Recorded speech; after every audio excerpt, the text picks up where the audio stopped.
आज हमसे बात करने के लिए जुड़ चुके हैं ग्राम सभा पाली के प्रधानपति जयप्रकाश उर्फ सुशील मौर्य जी, जिनके द्वारा लगातार विकास कार्य प्रगति पे है और आज एक नए विकास के आयाम को दे रहे हैं ग्राम सभा पाली को। स्वागत है सर चैनल में।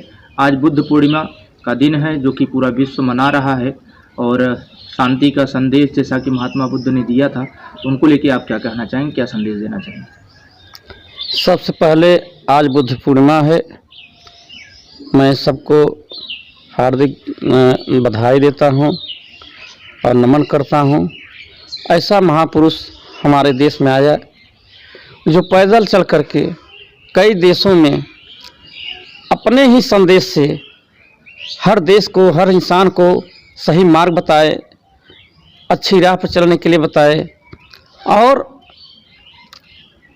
बहुत लोग इस देश में आए, बहुत जैसे लड़ाई हुआ, युद्ध हुआ, मार काट हुआ, कितने मरे कटे, तब जा कर के लोगों को जीत मिली है। लेकिन ये एक ऐसे महापुरुष निकले जो बिना हथियार चलाए अपने वाणी से सबको परास्त किया। अंगुलीमाल जैसा खतरनाक डाकू जिससे थर थर सब कांपते थे, जिसके सामने जाने से लोगों की हिम्मत घट जाती थी, लेकिन ऐसा महापुरुष जिसने अपने वाणी से ऐसे खतरनाक डाकू को परास्त किया, तो उनके वाणी में ही इतना दम था। अगर उनके संदेश से चला जाए तो देश की तस्वीर और बदल सकती है और अच्छा हो सकता है। मानव मानव एक समान का नारा देने वाला इंसान, हर इंसान इस धरती पर सबका बराबर का अधिकार है, सबका हर हवा पानी जो है प्रकृति का सबका अधिकार है, सबको होना चाहिए अच्छे से। तो उस इंसान ने तो मानव मानव एक समान करके पूरे विश्व में पैदल चल करके लोगों को जगाया, हर प्राणी को प्यार किया। तो ऐसे महापुरुष को मैं बार बार साधुवाद करता हूँ, नमन करता हूँ ऐसे महापुरुष को, कि ऐसे महापुरुष अगर देश में और आ जाएं तो हमारे देश का बहुत बड़ा कल्याण हो सकता है। एक सर विकासखंड ज्ञानपुर में चर्चा का विषय बना है कि ग्राम सभा पाली मॉडल गांव ग्राम सभा हो चुका है। क्या कहना चाहेंगे यहाँ के इस विकास को लेकर के? विकास को लेकर के मैं तत्पर हूँ, मैं काम कर रहा हूँ, लगातार चल रहा हूँ। दौड़ धूप के किसी तरह से गांव में योजनाएं लाई जाए और अच्छे ढंग से काम किया जाए। एक चैलेंज हमारा बिंद बस्ती विद्यालय था है, जहां आज तक कोई रास्ता नहीं था, उपेक्षित था। विद्यालय में लोग जाते थे, टीचर जाते थे, बच्चे जाते थे, हमेशा डर बना रहता था क्योंकि नदी का किनारा था। वहाँ हमेशा डर बना रहता था कोई घटना न हो जाए, कुछ हो न जाए। बरसात में टीचर वगैरह सब यहीं पुल पर ही गाड़ी खड़ी कर करके, आज भी गाड़ी खड़ी करके जाते थे, कोई रास्ता न होने के कारण। ऐसा विद्यालय अपेक्षित था।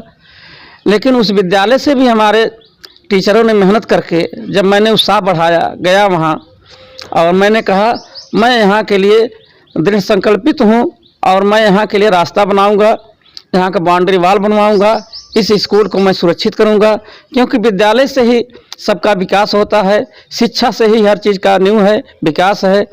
तो ऐसे चीज़ को अगर न बनाया जाए तो क्या मतलब है?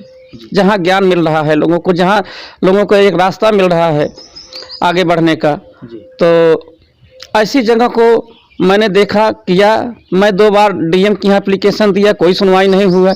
एसडीएम के पास गए, वो भी हाथ उठा लिए, कहें भाई मुकदमा चल रहा है, हम वहाँ नहीं हाथ लगाएंगे। मैंने कहा ये तो बड़ी अच्छी बात है नहीं, विद्यालय के लिए कोई पहल नहीं कर पा रहा है। फिर मैंने अपने दिमाग से लोगों को प्रेम से, व्यवहार से उन लोगों को मैनेज किया और मैं रास्ते का बनवाने का बहुत बड़ा काम किया जो उपेक्षित था। आज इतना बड़ा रास्ता, इतना बढ़िया रास्ता जो 4 चक्का अब हमारे विद्यालय तक जा सकता है। बच्चे अच्छे से जा रहे हैं, बच्चों को अनुभव हो रहा है कि आज कुछ हुआ है हम लोगों के लिए। तो ज्ञान की चीज़ है, इस पर लोगों को अमल करना चाहिए। और सब विकास कार्यों में क्या चल रहा है इस समय ग्राम सभा पाली में? मैंने अभी कल ही मॉडल गांव का प्रशिक्षण दे के आया हूँ और मैं दौड़ धूप करके किसी तरह से हम कहा अगर मॉडल गांव हो जा रहा है हमारा तो यहाँ कुछ विकास का अच्छा रूप निकल सकता है।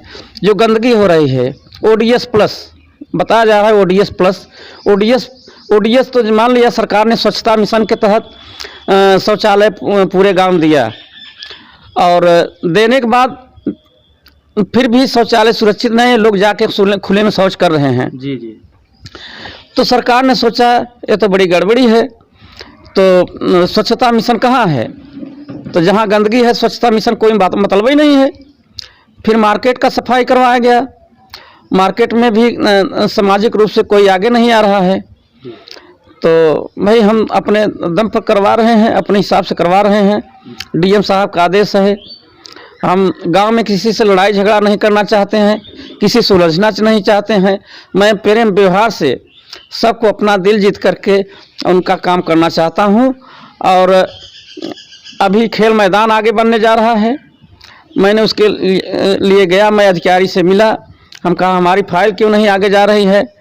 हमारी फाइल को फिर जा करके मैंने फाइल को क्लियर कराया है। 15 तारीख से के अंदर मैं फाइल का पूरा काम करवा करके 15 तारीख से मैं खेल मैदान का कार्यक्रम चालू करने जा रहा हूं।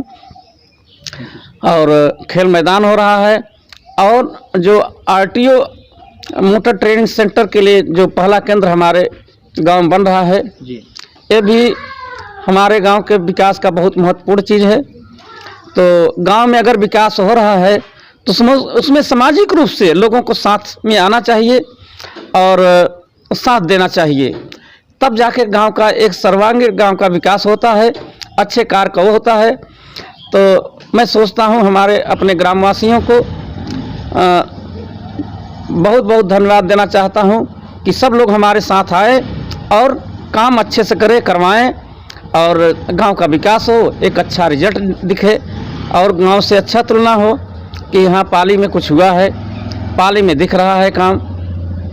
तो था कि भी कुछ कमी थी जिसके कारण थोड़ा 2 साल से हम लोग दौड़ रहे थे। 50% कटौती के बाद थोड़ा और उसमें वेतन भी हो जाता है तो पैसा नहीं बच पा रहा है, इसलिए। लेकिन दौड़ धूप के जब मॉडल गांव हुआ है तो विशेष पैसा के लिए हम डिमांड किए हैं कि कुछ अच्छा काम हो जाए, तो इसमें हम काम करेंगे और अच्छे ढंग से काम करेंगे। इसी के साथ मैं अपने बाड़ी विराम देता हूं। मैं अपने ग्रामवासियों को बहुत बहुत बधाई देना चाहता हूं, नमस्कार करना चाहता हूं, प्रणाम करना चाहता हूं अपने बड़े लोगों को। सबका प्यार, सबका आशीर्वाद बना रहे। मैं अपने गांव के लिए काम करता रहूँगा।